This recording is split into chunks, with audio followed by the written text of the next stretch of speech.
I went in through the hangar door, and in the hangar door was the disc, the flying saucer that I worked on. I saw it sitting there, and we walked by it. It had a little American flag stuck on the side, and I thought, oh my God, this finally explains all the flying saucer stories. This is just an advanced fighter. To be on that cutting edge of technology is so alluring to me. It violated a lot of what we thought was impossible to violate.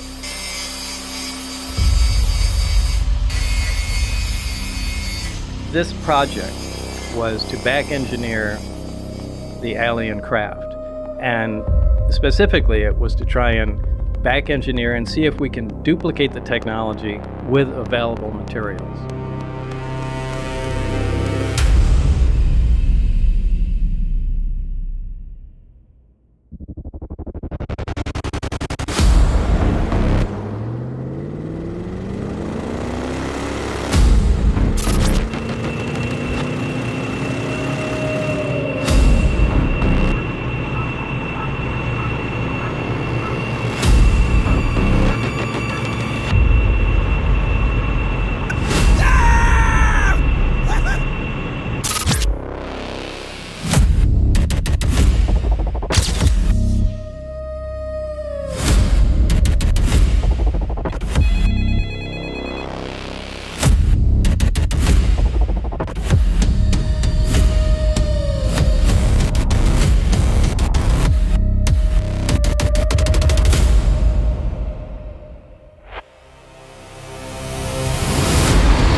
I don't really care that there's aliens or where they come from. I mean, the prize is the technology, and that's what I'm fascinated by.